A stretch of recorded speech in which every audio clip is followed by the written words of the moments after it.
Sad. That phrase, borrowed from a great man, is perhaps the most fitting way to describe a rough week.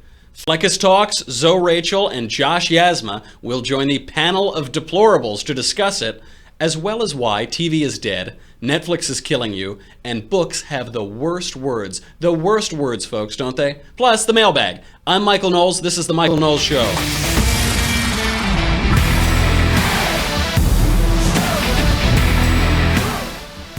Generally speaking, this was a rough week for the president. It was a rough week for America. Now, I am always hopeful. I always try to look for the bright side of things. And there is a small glimmer in this week. There's a bright side to it, which is that Kim Jong-un backed down. So we're not all going to get blown up by North Korean nuclear weapons. They have backed down on their threat to send a missile to Guam. And President Trump was getting a lot of flack for his tough talk about North Korea. He said that he would send fire and fury on them like the world has never seen, I think was the quote. He said that the U.S. military was locked and loaded on North Korea. And of course, people mocked him. They said he was a rube, he was warmongering, he was shooting from the hip. But it seems to have worked. North Korea's back down. Obviously, there were a lot of back channels that were going on between the State Department and North Korea and also with China. But all in all, seems like a great deal, folks. It seems like we got the art of the deal here. North Korea has released some Western prisoners. All in all, a nice bit of news for the week. All of the rest of the news this week was absolutely terrible. So, for the bad news, President Trump has been attacked on all sides, on the left and the right, for his various responses to the Charlottesville attacks and the neo-Nazis fighting Antifa. Here is the first statement that he made. But we're closely following the terrible events unfolding in Charlottesville, Virginia. We condemn in the strongest possible terms this egregious display of hatred, bigotry, and violence on many sides. On many sides. Now, the statement actually isn't untrue. There were many sides of culpability here. Antifa was beating people up, as they always do at these events. But it was tone deaf. And it also misses the enormity of the difference here. Antifa did their usual pepper spray, beating people up, hitting people with clubs. But the neo-Nazis did kill a woman and injure 19 others. So it was just a little bit tone deaf. Everybody basically agreed he could have come out and named the neo-Nazis, even named Antifa, but he didn't do that. So then he issued a second statement to correct that. As I said on Saturday, we condemn in the strongest possible terms this egregious display of hatred, bigotry, and violence. It has no place in America. We must love each other, show affection for each other, and unite together in condemnation of hatred, bigotry, and violence. Racism is evil, and those who cause violence in its name are criminals and thugs, including the KKK, neo-Nazis, white supremacists, and other hate groups that are repugnant to everything we hold dear as Americans.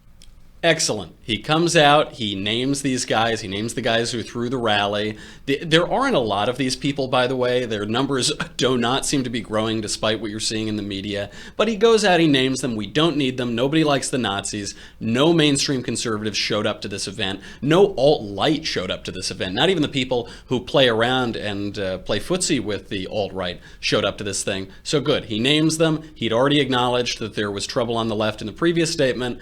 Seems like he's done. But for some reason, he had to go out and address this issue again.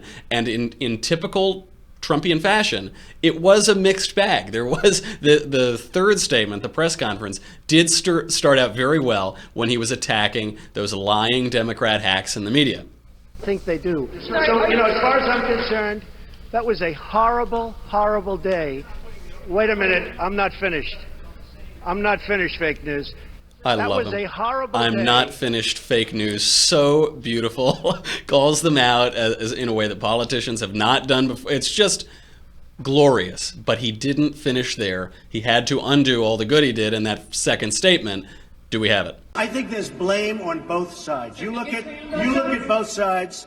I think there's blame on both sides. So, okay, he has to go back. He says there's blame on both sides. As a result of this third statement now, CEOs begin abandoning the president's advisory councils. There were two advisory councils in particular, the Manufacturing Council and the Strategy and Policy Forum. It just got worse and worse. The CEO of Apple, Tim Cook, issued a statement, said that what Trump said about the attacks in Charlottesville runs counter to American ideals. Kenneth Frazier, the CEO of Merck, criticized President Trump. And of course, with President Trump, he fights back, so he immediately takes to criticizing the CEO of Merck. That doesn't go very well. CEOs from a ton of different companies who were advising Trump begin to drop off. The leaders of Pepsi, IBM, Blackstone, BCG, Intel, Under Armour, everybody begins to jump ship. So President Trump preempts them and he disbands himself those two advisory councils. And we do have to nuance this a little bit. The New York Times, which Andrew Klavan rightly acknowledges is a former newspaper, the failing New York Times had a headline today that said, CEOs long avoided politics. Trump is changing the calculus. How long have CEOs been avoiding politics? I haven't noticed that. I've noticed massive Pride Month campaigns at different companies. I've noticed mandatory diversity seminars, mandatory harassment seminars, mandatory re-education seminars. I see them wading into politics all the time. They've been virtue signaling for a very long time, but during the Obama administration, it was ratcheted up to a new level. So typical fake news from the New York Times. Nevertheless, they've really waded into politics here and appear to be jumping ship from the White House. Now, to make matters worse, White House Chief Strategist Steve Bannon decided to call a left-leaning outlet, the American Prospect, and give his thoughts on what is going on. And it's a little unclear whether he got scaramuccied, whether Steve Bannon got mooched here and didn't know that it was an interview, or if he was doing this intentionally to leak some information for the president. It seems to be the former. It seems like this did not go as planned, but who knows? You never really know with President Trump's administration. So on the positive side, Bannon called white nationalists, quote, a fringe element full of losers and a collection of clowns. Absolutely true. He said he thinks the media plays it up too much and we got to help crush it. Also, absolutely true. There are not that many of these guys and the media love them. They love tying them to the rest of the right. Possibly bad for the administration. He trash-talked his colleagues in the same way Scaramucci did, a little less colorful language, and he undermined President Trump's North Korea strategy. He admits on this phone call that North Korea has us by the kulyuni, that if we launch an attack on North Korea, they're going to kill a lot of people in Seoul. They're going to attack Seoul with conventional weapons. You could have 100,000 people die or more. So the worst part of all of this for the administration is that we're talking about all of this nonsense and no policy is getting done. We're not getting tax reform. We were supposed to get that in the summer. We're not getting Obamacare repeal, which was tried and tried again and stopped by members of the Senate and the liberal Republicans in the Senate. And instead, we're talking about Confederate monuments, as if that matters at all, as if this is the national crisis, is that we need to pull down these statues that have been up for 100 years. And we're talking about the court politics, the court intrigue, who's getting fired, who's next out, who's coming up. And it's all just a waste of time. And now, to round out the week, there has been a terrorist attack in Barcelona. We don't have a ton of information about it yet. I assume we'll find out that it will confirm that it was radical Episcopalians that committed it, but until then, we don't know. Really sad. A sad way to start the week, a really sad way to end the week, and all around it's been pretty rough. So now we've got we have to talk a little bit about Barcelona, I guess. There isn't a lot of information yet.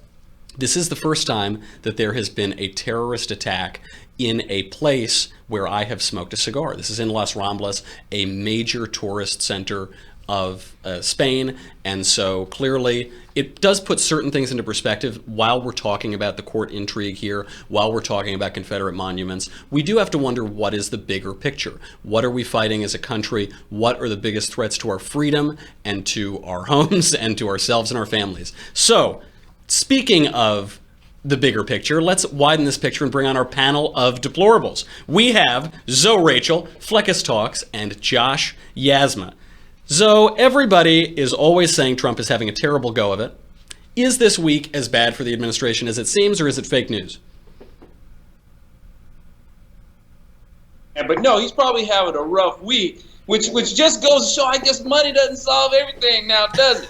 And I noticed that these people out there, they want all this free education so they can make all this money, right? All this money, they want to make a whole bunch of money for stuff that they just want for free. What do you need all that money for? It just goes to show that, hey, people, when you guys are all successful, when you make all that money that you want, there's going to be people that are going to hate you too. These college professors are going to be training another generation to hate you. That's a strong point. You know, money can't buy happiness. Happiness also can't buy money. We'll have to consider that. Fleccas, how does Trump bounce back from this?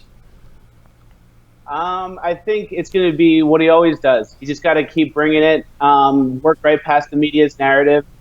I mentioned it last time I was on the show that I watch the news backwards. So whenever Trump's having a bad week in the media, I think he maybe is having a better week than people think. I think he did a great job disavowing these hate groups on both sides. I don't know what more he could have done with the information he had. I think he just got to be consistent and just keep plowing through.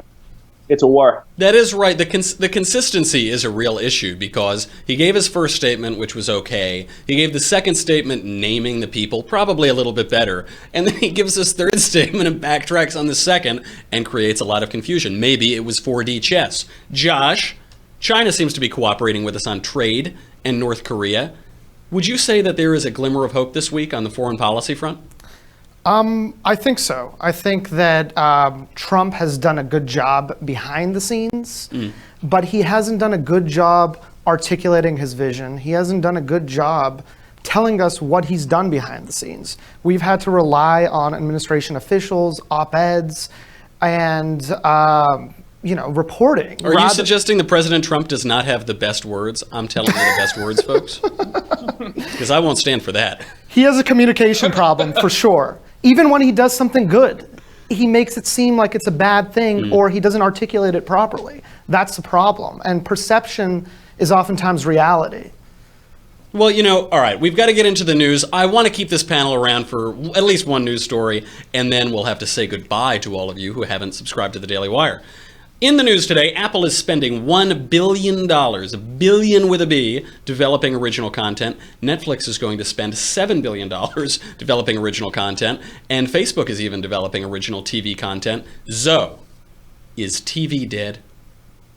Well, it's just like saying rock and roll is dead. It's like, no, rock and roll's not dead. TV's not dead. But yeah, I would agree that a death culture is being promoted. It's like when they're talking about this stuff is bad for us, like, yeah, a lot of this stuff is bad for us because they promote crappy messages.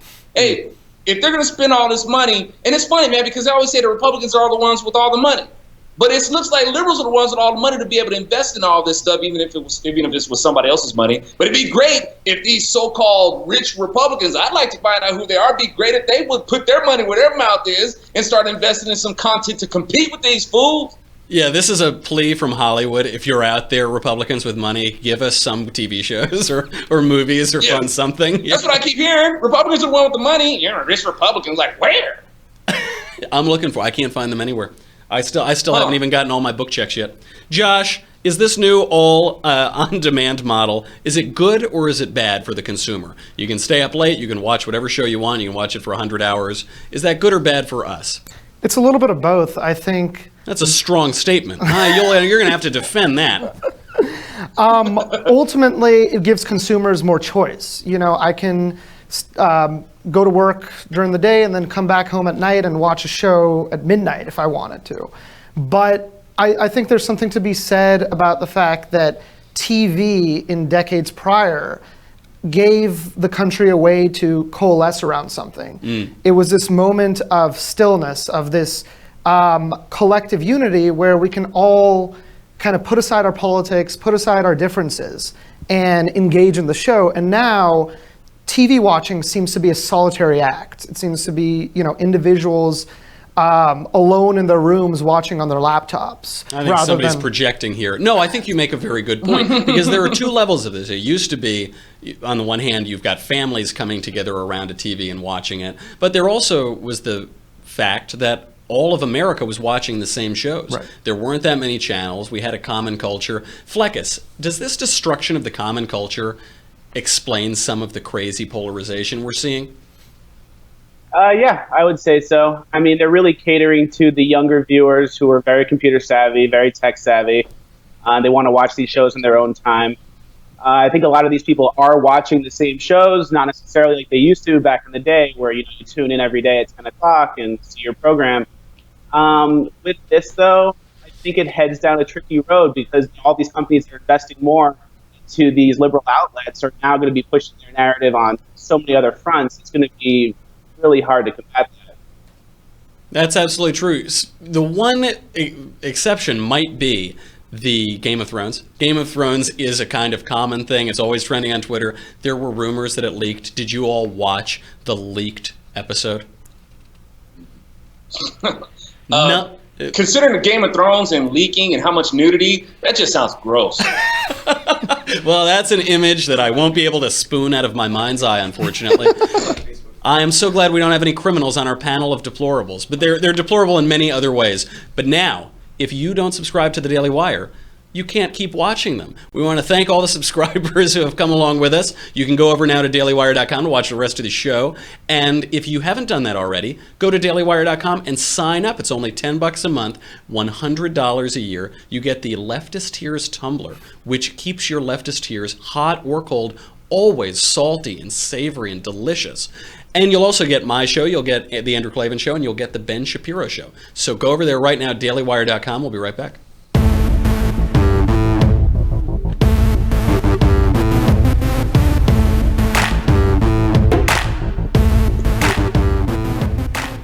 So I have bad news about the binge-watching TV culture. According to a study, there's so many studies, a new study shows that binge-watching one series before bed is worse for your health than watching the same amount of regular TV because of something called, quote, mental arousal. How do they know what I'm watching? Fleccas, one of the negative effects of these streaming platforms is it's so hard to find time to read books. 23% of Americans per year don't read a single book, and that rate has tripled since 1978. Are we getting dumber, or is this TV, all these great TV shows, are they somewhat edifying? It's hard to say. I mean, I watch a lot of Netflix. I'm in great shape. So You make an excellent argument. I think that settles it. I think that's it, right? I mean, I'm in pretty good shape. Let me be the poster boy of this. Netflix doesn't necessarily make you not exercise and do stuff. If you sit there and watch an entire season of the show on a Sunday, last week, I don't think it's going to affect you that bad. Healthy like Fleccas. Healthy like Fleccas. Zoe, science is always scaring us with nonsense like climate change and tobacco warning labels. Do you believe this mental arousal thing that it keeps you from sleeping? Is Netflix really killing us? Man, if anything that concerns liberal, I don't think in terms of arousal, it always ends up, a pretty flaccid thought. But I wanted to say something to the point that my man was talking about in terms of this solitary watching. I think it's ironic that liberals, they talk about unity and bringing everybody together, but this thing that they're promoting about this binge watching and you just watch it, it's like there's no unity in watching TV anymore. And people don't want to say nothing because they get into a conversation. It's like, no, don't spoil it for me. So people just be like, and not only that, it like separates the herd because now it's like you don't have to, there's no pushback. The culture is isolated by themselves and watching this stuff and these ideas that they're pumping into their brains. And it's like there's no filter. Strength in numbers anymore. Right. Yeah, no filter, no strength in it. They got them by themselves, and they can just pump their ideas into their heads, just like one at a time. And it's working, man. Yeah, Bad for you. We used to watch a TV show, and then that's all anybody would talk about the next day. And now you explicitly can talk about anything but that because people are watching it on different timetables. That is true. Josh, you are a degenerate. When was the last time you turned off the TV and read a book? Several weeks ago, actually.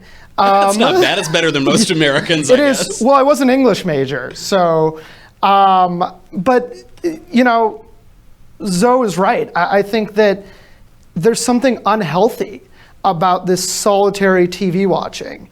And I don't want to say that, people aren't consuming text, people aren't engaging with language, because I think the mediums are changing. I think people are reading more articles online. I think people are consuming text on their phones. I think So reading the dailywire.com. Reading the dailywire.com, constantly. exactly. And they never stop. They never get it off their phone. Exactly. So I think the way we consume text is changing, and that's going to keep changing.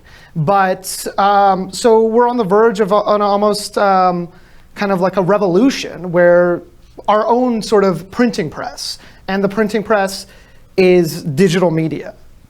Yuck. I like the old media. But speaking of that, you're probably right. Speaking of those books and these new media, a new study, yet another study, has found, quote, a dramatic increase in swear words in American literature over the last 60 years.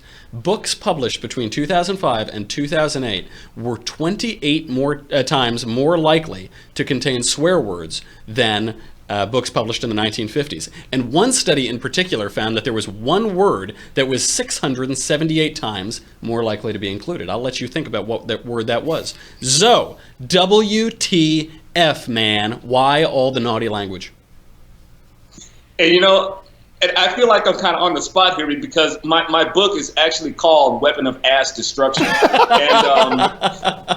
And when people look for it, it's like, man, I try to look up your book and I just keep running into gay porn. And it's like, well, that was part of the strategy, man. It's like to help get the liberals to get it on their radar somehow. But despite that, I think that is the only profanity that is in my book. And even ASS's acronym, it stands for American Socialist States. So, but yeah, for some reason, people want to use profanity to give punctuation to their point. It's like, if I just drop this curse word, it's going to make my point so much more valid. And I'm like thinking about, what, when God, spoke the universe to existence, he didn't say, let there be effing light.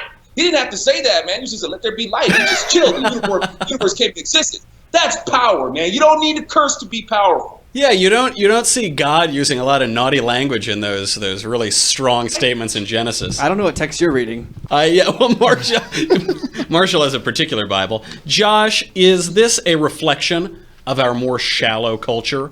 A reflection of our thought? David McCullough said that to write well is to think clearly. That's why it's so hard. Is that what it's a reflection of?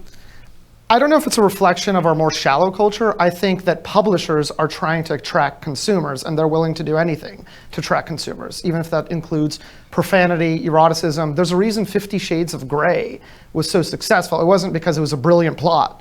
It was because it was catering to a specific kind of consumer. And the character development. Exactly. Absolutely brilliant. Profound Shakespeare. Ideas.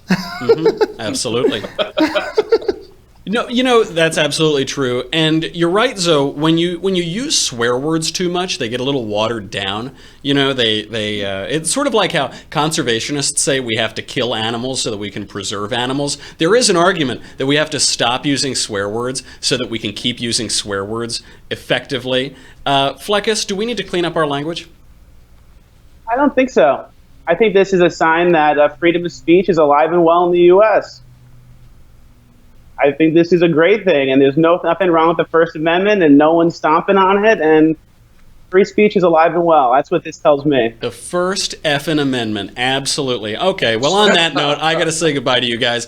Our panel of deplorables, Zoe Rachel, Fleccas Talks, and Josh Yasmeh. I will also note, by the way, that my own book, Reasons to Vote for Democrats, A Comprehensive Guide, does not include a single swear word. So if you're looking for family-friendly reading, that's a great place to go look. Okay, it's time for the mailbag. We have a lot of great mailbag questions, so I'm going to run through them as fast as I can. First one from Brett. Dear best-selling author Mr. Knowles, what advice do you have for authors looking to write their first book? Really enjoyed the podcast and the panel of deplorables. Thanks, Brett. I have no advice for authors looking to write their first book because I've never written a book, though I am a #1 international best-selling author with a presidential endorsement. Author, not a writer. It's very confusing. I would ask Andrew Klavan or Shapiro for any advice on writing books since they have written them before. From Jeff, hey Michael, I have really enjoyed your show and the people you have brought on. I was wondering who you have read or listened to about your faith to help you continue down the Catholic path. I'm Catholic and I really enjoy reading and watching YouTube of Bishop Barron, Peter Kreeft, and Scott Hahn. Thanks. Those guys are all great. I can recommend some people in particular. My own priest in New York, he'll be officiating my wedding next year, is Father George Rutler. Rutler is an amazing guy. I've read a lot of his books and all of his columns in Crisis Magazine. He writes a weekly column, and you can get his homilies online at the Church of St. Michael in NYC. It's in Hell's Kitchen. Rarely does a Sunday go by that I don't read them or listen to them. They are really, really good. He is a really interesting man. You should look up some biographies of him. I think he was Bill Buckley's priest. He's got a long association with the conservative movement and people on the right. And he was a hero of 9/11. He's just a really, really amazing man. And I think his writing, more than basically anybody's, has brought me back to the Catholic faith and to ecumenical Christianity writ large. So I highly recommend reading him. And then, of course, C.S. Lewis and G.K. Chesterton are also great. And unfortunately, only one of those guys has YouTube videos, so you can explore them at your leisure. From Val. Question, hey Michael, I was wondering if you could give your opinion on Gen Z and what the post-millennial generation might mean for the conservative movement. Thanks. I love them. They are the best people ever. We had the greatest generation in the 30s and 40s, but they're pretty close. Maybe they'll be better. I don't know. They have a lot of time, and we might be going to war with Korea or something. They're great. I think my generation, the millennials, grew up and were enamored of Barack Obama. I got to college right when Obama won in 2008, and we just totally fell for this guy. We were a little soft. We were helicopter parented, participation trophies, all of that. From what I know of Gen Z and the post-millennials, they are reacting to that. I think they see the world a little bit more clearly. They cut through some of the BS and some of the ideological constructs that we were imbued with when we were kids, and I think they're just great, and they should keep on doing it. From Tyler. Question, Knowles of the... from Tyler. Here's the question. Yo, Mike, will you please answer this phenomenal question? And that's the entire mailbag question, and the answer is yes. From Joe. Question, Knowles of the Trolls. You hear a lot of talk about how Republicans, and specifically Trump, are the largest threat to our republic. These comments typically made by people who would rather wipe their tuchus with the Constitution. However, on an international front, there are threats in the rogue regimes of North Korea and Iran. Ultimately, the domestic threat of seeing the Browns versus the Reds in our streets strikes me as most jarring. What do you think is the largest threat to our great nation? I will read you a poem to answer that. Some say the world will wind up Nazi. Some say liberal fascist. From what I'm told by paparazzi, I hold with those who forecast Nazi. But if it must return to ashes, I think I've read enough of Marx to know Antifa clashes always throw off sparks and also thrashes. I hope that answers your question. From Patrick, question. Do you think the Republican Party will move toward libertarianism, not populism, or rather to the left, in order to survive? A lot of people ask that. How are we going to survive? How are we going to survive in this culture? Because the culture is so against us. We get it from Hollywood. We get it from the mainstream press all the time. We see it in our Facebook feeds with hysterical lefties. But we are winning. If you look at the actual numbers, we are winning so much we're almost sick and tired of winning. We took almost 1,000 seats under Barack Obama's presidency in the state houses. We took 24 out of 32 governorships in those places with Republican state houses, or with Republican legislatures, rather. We took the Congress, obviously. We took the Senate. We took the presidency. I think we're doing pretty well between libertarianism or conservatism, or on those fringes some people advocate white identity politics. I think what we have to do is always refer back to human dignity and ordered liberty. If we refer back to those foundational principles, I think we can read the American founding documents and the American ideals through them, and we won't go wrong. But we've always got to stay focused on ordered liberty and human dignity. If we do that, I think we're going to just keep on winning. From Cole, dear Mr. Rodham Clinton Knowles, I'm glad that you could reference my cousin. I noticed when you advertised the subscription for the Daily Wire, you don't show off the Leftist Tears mug. Is this because Ben found out that you were related to HRC and won't let you use one? Love the show. My condolences to you for being related to Hillary. That is not the reason. It's actually because Steven Crowder smashed my Leftist Tears tumbler on his own show, so sad. Another question from Kyle, Master Knowles. A couple of times on the show now, I've heard Roaming Millennial mention that she is hoping to have a family within 5 years. I think I see where this is going. While I am unsure of the status of her love life, I believe I could help her reach that goal.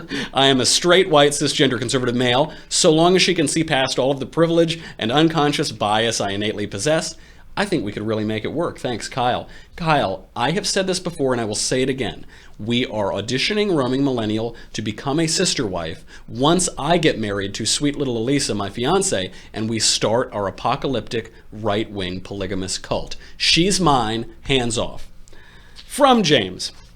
Hi, Michael. Do you believe the alt-right's philosophy is similar to the left's in that it is somewhat of a pseudo-religion?